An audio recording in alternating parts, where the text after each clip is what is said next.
Hello दोस्तों, स्वागत है आपका हमारे इस यूट्यूब चैनल में। और आज हम लोग देखने वाले हैं एएलपी का साइंस क्वेश्चन।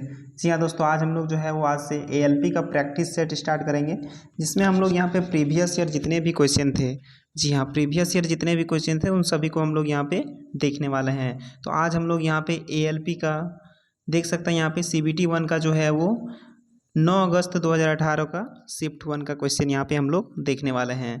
तो आज आपको हम बता दें कि आज से ये जो सीरीज स्टार्ट हो रही है, हम लोग टोटल 39 शिफ्ट का जो है वो क्वेश्चन यहाँ पे देखेंगे, जो कि आपका assistant loco pilot railway exam के लिए ये बहुत ही ज़्यादा इंपॉर्टेंट है 2024 के लिए। तो साइंस के जितने भी दोस्तों तैयारी कर रहे हैं आप लोग रेलवे एग्ज़ाम के लिए, ये जो सीरीज रहने वाली है आपके लिए बहुत ही ज़्यादा इंपॉर्टेंट रहने वाली है। यहाँ पे हम लोग एक एक क्वेश्चन का जो है वो कंप्लीट सॉल्यूशन देखने वाले हैं। तो चलिए हम लोग सबसे पहले यहाँ पे स्टार्ट करते हैं और देखते हैं सबसे पहला क्वेश्चन। सबसे पहला क्वेश्चन है, फोकस दूरी F हवा में वाले एक उत्तल दर्पण को द्रव्य 4/3 में डुबोया जाता है। ये दोस्तों यहाँ पे ये जो आपका यहाँ पे दिख रहा है, द्रव्य में डुबाया जाता है। तो द्रव्य में दर्पण की फोकस दूरी कितनी होगी, इससे आपका कोई मतलब नहीं है दोस्तों इस क्वेश्चन में, क्योंकि इसका जो सही आंसर है ना वो F हो जाएगा। क्योंकि आपको बता दें कि दर्पण की फोकस दूरी माध्यम के अपवर्तन सूचकांक पर निर्भर नहीं करती है, इसीलिए इसका जो सही आंसर हो जाएगा वो F ही हो जाएगा। नेक्स्ट क्वेश्चन पे चलते हैं, क्वेश्चन नंबर 2। क्वेश्चन नंबर 2 है, ऋणात्मक त्वरण किसके विपरीत दिशा में होता है। तो ऋणात्मक त्वरण जो है वो किसके विपरीत दिशा में होता है, तो इसका जो सही आंसर हो जाएगा वो हो जाएगा वेग। वेग जो है वो त्वरण मतलब वेग जो है वो ऋणात्मक त्वरण उसके विपरीत होता है। तो इसका सही आंसर हो जाएगा ऑप्शन नंबर ए। तो आपको ये बता दें दोस्तों, वेग जो है वो जब कोई वस्तु धीमी हो रही होती है तो त्वरण त्वरण वेग के विपरीत दिशा में होगा, यह एक ऋणात्मक त्वरण है। और आपको यह भी बता दें कि वेग जो है आपको वेग जो है वो एक सदिश राशि है और त्वरण भी एक सदिश राशि है। नेक्स्ट क्वेश्चन पे चलते हैं, क्वेश्चन नंबर 3। तो क्वेश्चन नंबर 3 है, निम्न में से किस प्रक्रिया द्वारा शुद्ध पिघले हुए अयस्क से उच्च अभिक्रियाशील वाली धातुएं प्राप्त की जाती है। तो इसका जो सही आंसर हो जाएगा वो आपका हो जाएगा विद्युत अपघटन। ऑप्शन नंबर बी इसका सही आंसर हो जाएगा, विद्युत अपघटन। इस प्रक्रिया द्वारा उच्च अभिक्रियाशील धातु जैसे मैग्नीशियम हो गया, कैल्शियम हो गया, सोडियम आदि को दूध मतलब आदि को शुद्ध पिघले हुए अयस्क से प्राप्त किया जाता है। नेक्स्ट क्वेश्चन पे चलते हैं। तो क्वेश्चन नंबर 4 है, क्वेश्चन नंबर 4 है, निम्नलिखित में से कौन सा मृतपोषी है। तो मशरूम जो है वो आपका इसका सही आंसर हो जाएगा मृतपोषी। मृतपोषी वे जीव होते हैं जो मृत और सड़ने वाले कार्बनिक द्रव्यमानों से अपना भोजन प्राप्त करते हैं। यहाँ पे आपका मनुष्य और कबूतर जो है वो सर्वहारी हो जाएगा, सर्वहारी हो जाएगा। उसके बाद आपका यहाँ पे कौन कौन सा है, तो यहाँ पे देख सकते हैं शैवाल।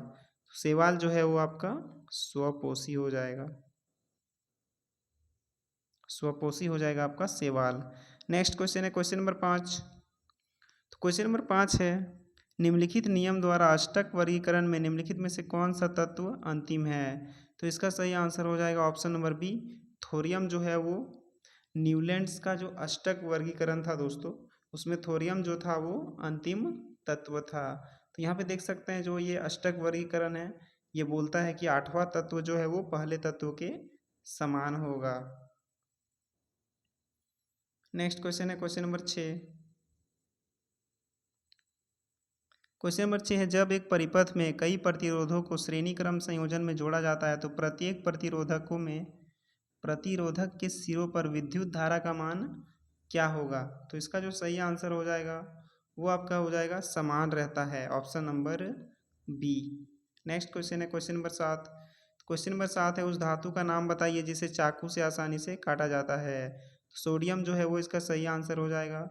पोटेशियम एवं सोडियम जो है वो उसको चाकू से आसानी से काटा जा सकता है। सोडियम तो आप याद रखिएगा इसका सही आंसर है, लेकिन पोटेशियम भी आप याद रखिएगा, इसको भी जो है वो चाकू से काटा जा सकता है। नेक्स्ट क्वेश्चन है क्वेश्चन नंबर 8। तो ब्लीचिंग पाउडर में पानी मिलाने पर कौन सी गैस निकलती है? तो ब्लीचिंग पाउडर में जो है वो, उसमें जब हम लोग पानी मिलाते हैं तो वहाँ से जो है वो हम लोग का एक गैस निकलता है, उसको हम लोग बोलते हैं क्लोरीन। ऑप्शन नंबर सी। तो क्लोरीन जो है वो ब्लीचिंग पाउडर में पानी मिलाने से निकलती है। ब्लीचिंग पाउडर जो है दोस्तों वो जल में घुलनशील होता है, इसको आप याद रखिएगा। नेक्स्ट क्वेश्चन है क्वेश्चन नंबर 9। क्वेश्चन नंबर 9 यहाँ पे देख सकते हैं, आपको यहाँ पे जो है इसको सॉल्व करना पड़ेगा। तो चलिए हम लोग यहाँ पे देखते हैं। सबसे पहले यहाँ पे बोला जा रहा है कि 4 kg की वस्तु क्षैतिज रूप से 5 मीटर सेकेंड की चाल से आगे बढ़ रही है। इसकी चाल को 10 मीटर सेकेंड तक बढ़ाने के लिए इस वस्तु पर कुल की गई कार्य की आवश्यक मात्रा कितनी है? तो कार्य यहाँ पे निकालना है दोस्तों। तो सबसे पहले आप ये जान लें कि हम लोग का जो यहाँ पे वर्क निकलेगा वो हमारा निकलेगा वर्क बराबर 1/2 mv² माइनस mu²। तो आपको यहाँ पे ऐसे कर देना है, इस फॉर्मूला से आपका यहाँ पे इसका आंसर आने वाला है। आपको हम बता दें कि 1/2 m का तो हो जाएगा दोस्तों मास, द्रव्यमान, जो कि 4 kg दिया गया है। और रहा आपका v और u, तो आपको ये बता दें कि जो v है हमारा वो अंतिम वेग हो जाएगा और जो u जो है वो प्रारंभिक वेग हो जाएगा। तो इसको आप यहाँ पे याद रखिएगा। 1/2 mv² ये आपका अंतिम गतिज ऊर्जा है और 1/2 mu² जो है वो ये आपका हो जाएगा प्रारंभिक गतिज ऊर्जा। तो चलिए हम लोग इस फॉर्मूला से यहाँ पे इसका सही आंसर निकालते हैं।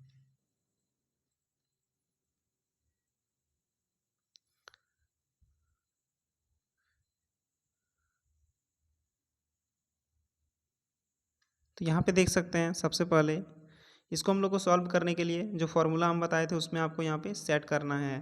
तो यहाँ पे आपको पता है कि m जो है वो हमारा कितना हो जाएगा 4 kg, u हो जाएगा 5 मीटर सेकेंड और v जो है वो ये हमारा हो जाएगा 10 मीटर सेकेंड। तो अब इसमें हम लोग यहाँ पे इस फॉर्मूला में हम लोग जो आपको फॉर्मूला बताएं उसमें आप सेट कर लीजिएगा। तो इसका जो सही आंसर आ जाएगा वो आ जाएगा आपका 150 जूल। नेक्स्ट क्वेश्चन है क्वेश्चन नंबर 10। क्वेश्चन नंबर 10 है, प्रतिरोध की एसआई मात्रक क्या है? तो प्रतिरोध का जो एसआई मात्रक है वो आपका हो जाएगा यहाँ पे ओम। ऑप्शन नंबर सी। तो ओम का नाम जो है वो आप याद रखिएगा कि जो ओम है उसका नाम जर्मन वैज्ञानिक थे जॉर्ज साइमन ओम, उनके नाम पे रखा गया था। यहाँ पे चलिए हम लोग नेक्स्ट बात करते हैं। तो जूल, जूल क्या, जूल किसका ऐसा मात्रक है? तो ऊर्जा एवं कार्य का ऐसा मात्रक है। और यहाँ पे नेक्स्ट है कुलाम। तो कुलाम आवेश का ऐसा मात्रक है और न्यूटन जो है वो बल का जो है वो ऐसा मात्रक है। नेक्स्ट क्वेश्चन है क्वेश्चन नंबर 11। तो क्वेश्चन नंबर 11, सर्च लाइट का परावर्तक भाग क्या होता है? तो सर्च लाइट का परावर्तक भाग क्या होता है? तो इसका जो सही आंसर हो जाएगा वो हो जाएगा आपका अवतल दर्पण। ऑप्शन नंबर बी, जिसको हम लोग अभिसारी दर्पण भी कहते हैं। और अवतल दर्पण द्वारा प्रतिबिंब कैसा बनता है? तो वास्तविक, आभासी, सीधा और उल्टा, ये सारा बनता है।